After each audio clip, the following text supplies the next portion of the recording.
बिस्मिल्लाहिर्रहमानिर्रहीम। अस्सलाम वालेकुम। Welcome to listen your body. आज मैं बात करने जा रही हूँ स्ट्रेस की। मैं हमेशा जोर दे रही होती हूँ अपना स्ट्रेस लेवल कम करें। आज आप लोगों को कंप्लीट समझ आ जाएगी कि हम लोगों ने किस तरह से अपने स्ट्रेस को कंट्रोल करना है। यहाँ पर डायरेक्ट रिलेशनशिप होता है हमारे स्ट्रेस का कोर्टिसोल लेवल से। कोर्टिसोल हमारा हार्मोन होता है जो कि ज़्यादा होगा तो हमारा स्ट्रेस भी ज़्यादा होगा, यानी कि डायरेक्ट रिलेशनशिप है कोर्टिसोल का और स्ट्रेस का। और जब ये दोनों ज़्यादा होंगे तो आप लोगों का वेट भी ज़्यादा होगा, बीमारियाँ ज़्यादा होंगी, आप लोग कैंसर की तरफ, बीमारियों की तरफ जाएंगे। तो इस वजह से इसको कंट्रोल करना बहुत ज़रूरी है। अब कोर्टिसोल के लिए आप लोगों को पहले मैं सिंपैथेटिक नर्वस सिस्टम और पैरासिम्पैथेटिक नर्वस सिस्टम, इसको ज़रा थोड़ा सा मैं आपको एक्सप्लेन करूंगी ताकि आप लोगों को समझ आ जाए कि ये काम किस तरह से करता है। सिंपैथेटिक सिस्टम आप एक तरह से हमारे जिस्म में समझ लें कि ये एक इमरजेंसी नाफिज करता है। जब हम स्ट्रेस में होते हैं, दुख में होते हैं, किसी बीमारी में होते हैं तो हमारा सिंपैथेटिक सिस्टम ऑन हो जाता है और इसको 8 से 10% मैक्सिमम पूरे दिन में इतने परसेंट ये ऑन होना चाहिए हमारी बॉडी के अंदर। इससे ज़्यादा होगा तो वो गलत है। अब इसका सिंपैथेटिक सिस्टम ऑन होने का मतलब है कि स्ट्रेस ऑन है, ठीक है। अब और वो किस लिए ज़रूरी है, हमारी इमरजेंसी जो जिस टाइम पे हम तकलीफ़ में हैं, दर्द में हैं, उससे निपटने के लिए। जो पैरासिम्पैथेटिक सिस्टम है ये हीलिंग, रिपेयरिंग, ये हमारी बॉडी के लिए हीलिंग रिपेयरिंग का काम करता है और इसको 90% ऑन होना चाहिए। पूरे दिन में ये दोनों एक साथ नहीं ऑन हो सकते हैं। अगर आप लोगों का पैरासिम्पैथेटिक सिस्टम ऊपर है तो जो सिंपैथेटिक नर्वस सिस्टम होगा वो नीचे होगा। ये ऊपर नीचे इस तरह से पूरा दिन में मूवमेंट इनकी होती रहती है। ये एक दूसरे के पैरेलल नहीं होते हैं। वो है तो पैरासिम्पैथेटिक नहीं होगा, सिंपैथेटिक है तो पैरासिम्पैथेटिक है तो सिंपैथेटिक नहीं होगा। अब नेचर ने जो इसका क्लॉक रखा हुआ है उससे पहले आप लोग ये समझ लें कि हमारे लिए सिंपैथेटिक जो नर्वस सिस्टम है ये भी ज़रूरी है, क्योंकि जब हम लोगों को स्ट्रेस आता है और हम लोग तकलीफ़ में होते हैं तो हमारा ब्लड प्रेशर हाई, ठीक है, हमारा कोलेस्ट्रॉल हाई और हम लोगों के जितने भी जो कह सकते हैं आप लोगों की इंसुलिन हाई, ये सारे जो सी चीज़ें होती हैं वो एक्टिवेट हो जाती हैं। जो कोलेस्ट्रॉल कौन सा, जिसे LDL कहते हैं, बुरे वाला कोलेस्ट्रॉल जिसे कहते हैं, वो ज़्यादा हो जाता है। और नेचर ने वो आप लोगों का उस पर कंट्रोल नहीं है। स्ट्रेस में आएंगे तो वो ऑलरेडी आपके अंदर ये चीज़ें BP भी हाई और ये सारी चीज़ें हाई होना स्टार्ट हो जाएंगी और ये सब नेचर ने रखा है। और उसकी रीज़न भी आप समझ लें कि जब आप लोगों का ब्लड प्रेशर हाई है तो जो शरियाने हैं उसके अंदर ब्लड बहुत तेज़ी से फ्लो करता है और वो शरियाने फटके वहाँ से वो बाहर फ्लो होने का ब्लड का ख़तरा है। तो वहाँ पर जो LDL, जिसे कि मैं कहती हूँ कि ये हमारे लिए गलत नहीं होता है, ये एक तरह से हमें बचा रहा होता है। ये जो बुरे वाला कोलेस्ट्रॉल है ये एक लेयर बना देता है, वहाँ पे एक सीलिंग कर देता है। जब हम ब्लड प्रेशर हाई हो या रैप्चर हो, हमारी जो सी वेन्स होती हैं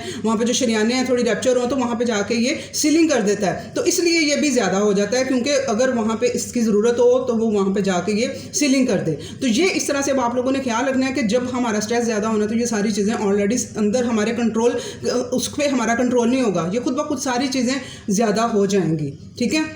अब जो पैरासिम्पैथेटिक सिस्टम है उसने रिपेयर के लिए आना है, हीलिंग के लिए आना है, हमें काम डाउन करने के लिए आना है। अब नेचर ने इसका एक क्लॉक रखा हुआ है कोर्टिसोल लेवल का, ठीक है ना, कि कोर्टिसोल किस टाइम पे हमारे जिस्म के अंदर ज़्यादा होगा, किस टाइम पे कम होगा।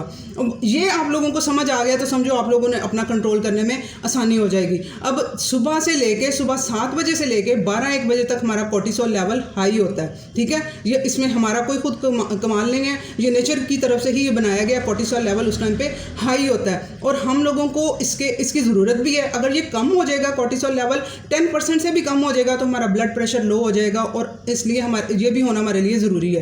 तो अब जो लोग सुबह को एक्टिव फील करते हैं, जो लोग सुबह जिनका सही है, जिनका कोर्टिसोल लेवल सही है, जिनका स्ट्रेस हार्मोन, और ये प्रोड्यूस कहाँ से होता है, हमारी किडनी है, किडनी के ऊपर जो से एडिनल ग्लैंड लगे होते हैं, एडिनल ग्लैंड इसको प्रोड्यूस करते हैं। अगर ये देखें, मैं कह रही हूँ कि 10% ऑन होना चाहिए, यानी कि एडिनल ग्लैंड को 10% काम करना पड़ेगा। अगर ये क्रॉनिक में कन्वर्ट हो जाए, यानी कि हर टाइम आप स्ट्रेस में रह रहे हैं, हर टाइम कोर्टिसोल लेवल आपका प्रोड्यूस हो रहा है, तो किसको काम करना पड़ रहा है, ये एडिनल ग्लैंड को, जो किडनी के ऊपर लगा हुआ है, यूं इस तरह से दोनों किडनी के ऊपर लगे होते हैं और ये प्रोड्यूस करते हैं कोर्टिसोल। अब इनको हर टाइम काम करना पड़ेगा। क्रोनिक कहते हैं जो ज़्यादा देर तक चलने वाली कोई बीमारी हो। अब ज़्यादा देर तक आप लोग स्ट्रेस में रहते हैं तो इसको हर टाइम पे काम करना पड़ रहा है, इसको रेस्ट नहीं मिल रहा है, तो वो उसके लिए वो एड्रिनल ग्लैंड का वो फटीग में आ जाएगा, आप लोग थका हुआ खुद को फील करेंगे। और जब थकावट आ जाती है तो बीमारियां जल्दी से उसकी तरफ लपेट में आप लोग आते हैं, जब आप लोगों में थकावट आती है। ठीक है, अब आप लोगों ने अब इसके लिए आप लोगों ने, मैंने बताया कि इसका सुबह से लेके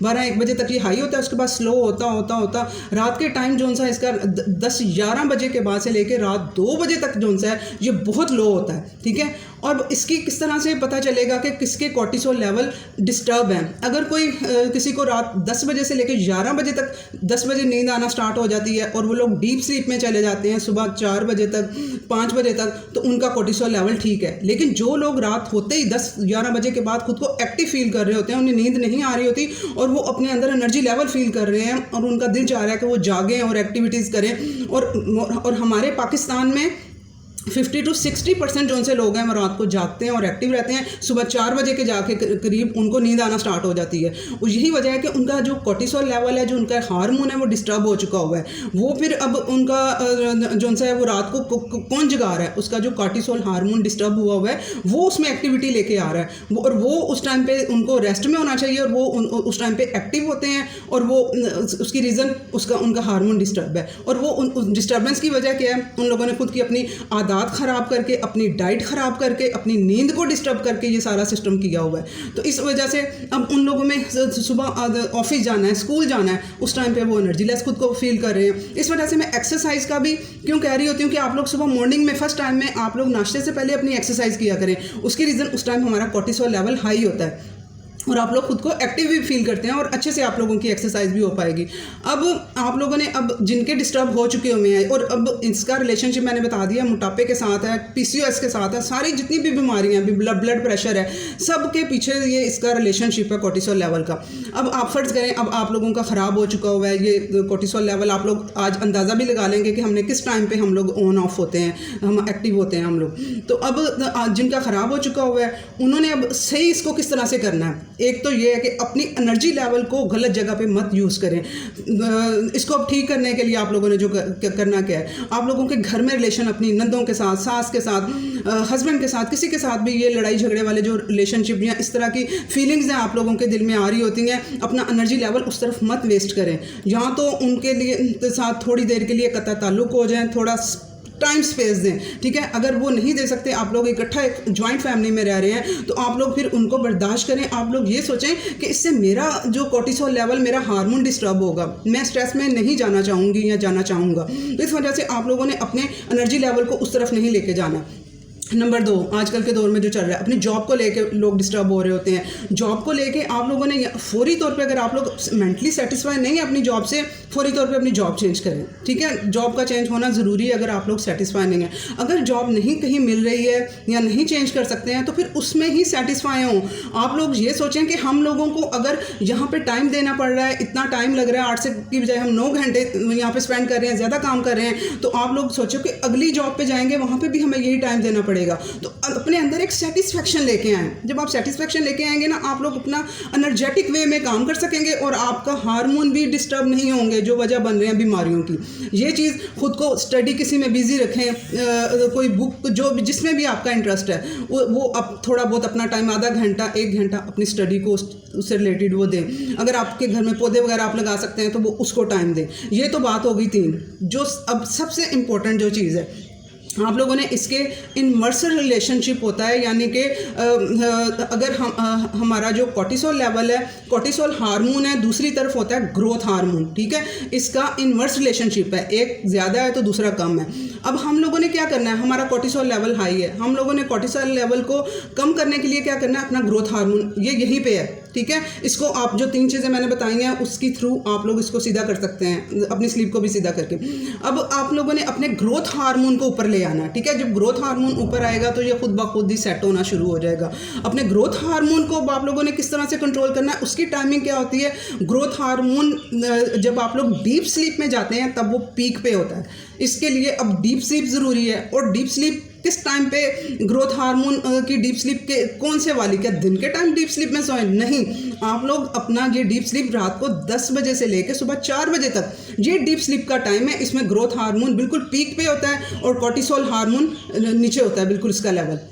तो आप लोगों ने अपनी स्लीप पे काम करना है। अगर आप लोगों को यूरिन आता है सोते हुए या डाइजेशन का इशू है, अगर यूरिन आता है तो आप लोग सोने से पहले पानी मत पिए, उससे पहले हाइड्रेट हो जाया करें पूरे दिन में, ताकि पेशाब आने की वजह से आपकी नींद डिस्टर्ब ना हो। डीप स्लीप चाहिए हमें। उसके बाद अगर आप लोगों का डाइजेशन का इशू है तो आप लोग अपना खाना 2-3 घंटे पहले रात को जो डिनर है वो अब करें। उसके अलावा थोड़ी वॉक कर लें ताकि वो डाइजेस्ट हो जाए, आपकी स्लीप को वो ब्लोटिंग और उसकी डाइजेशन डिस्टर्ब ना करे। एक तो डीप स्लीप से अपना ग्रोथ हार्मोन आप लोग ज़्यादा करेंगे। दूसरे नंबर पे आ जाती है हिट एक्सरसाइजेस, ठीक है, हाई इंटेंसिटी इंटरवल एक्सरसाइजेस। ये हमारा जो ग्रोथ हार्मोन है उसे बूस्ट करती हैं, ऊपर लेके जाती हैं। Inhale, exhale, aerobic, anaerobic exercises, ठीक है, high intensity workout, weight exercises, ये हमारे ग्रोथ हार्मोन को बढ़ाती है। इस वजह से मैं आप लोगों को वेट एक्सरसाइजेस का कह रही हूँ कि हम लोगों ने ये करनी ही करनी है। आहिस्ता आहिस्ता आप लोगों को उसकी तरफ मैं लेके जा रही हूँ। तो ये हमारे ग्रोथ हार्मोन को बढ़ाएंगी। अब जो हाई इंटेंसिटी वर्कआउट होता है ये ग्रोथ हार्मोन को बढ़ाता है, तो थोड़ा था जो उनका कोर्टिसोल लेवल है, थोड़ा सा स्ट्रेस है वो भी पैदा करता है। लेकिन वो स्ट्रेस इतना सा होता है जो हमें ग्रोथ हार्मोन 300-400 हमारा ऊपर चला जाता है, वो उसके मुकाबले में इतना सा स्ट्रेस लेना कोई मुश्किल नहीं है। आप लोगों ने मेरी वीडियो में देखा होगा कि मेरे यहाँ पे ये जो निशान पड़े होते हैं, मैं वीडियो सुबह एक्सरसाइज करती हूँ अपनी 1 घंटा, उसके बाद मैं ऑफिस जाने से पहले वीडियो बनाती हूँ। अब उस दौरान एक्सरसाइज के बाद थोड़ा सा मुझे एक्सरसाइज के दौरान स्ट्रेस मिला होता है, स्ट्रेस एक्सरसाइज देती है, वो उसमें मेरे ये इस तरह से आए होते हैं। इसका मतलब होता है कि ये स्ट्रेस हम बॉडी को मिला है, लेकिन ये 1-2 घंटे के बाद जब मैं ऑफिस जाती हूँ, 1-2 घंटे बाद मैं देखती हूँ मैं बिल्कुल रिलैक्स हुई होती हूँ। वो जो स्ट्रेस मुझे एक्सरसाइज ने दिया है वो ख़त्म हो जाता है, लेकिन मेरा ग्रोथ हार्मोन उसके दौरान कितना वो पीक पे जाता है, ठीक है। उसकी वजह से मेरी स्लीप कितनी अच्छी होती है, मैं कितना 6 घंटे में भी मैं डीप स्लीप में जाके अच्छा अपनी नींद को पूरा कर पाती हूँ। तो इस वजह से आप लोगों ने अपने ग्रोथ हार्मोन को ऊपर करना है। उसके अलावा उसके लिए अपने विटामिन का ख्याल रखना है, विटामिन D3 का ख्याल रखना है, अपने मैग्नीशियम का ख्याल रखना है, ताकि वो ये ग्रोथ हार्मोन के लिए रिलैक्स करे आपकी बॉडी को। तो ये आप थोड़ी सी चीज़ें अप्लाई करें और आप लोग देखिएगा कि आपका किस तरह से स्ट्रेस लेवल आउट होगा, आपकी बीमारियां रिवर्स होना शुरू हो जाएंगी और अपनी स्लीप पे आप लोगों ने काम करना है। शेयर करें। आई होप ये वीडियो इन्फॉर्मेटिव था। अल्लाह हाफिज़।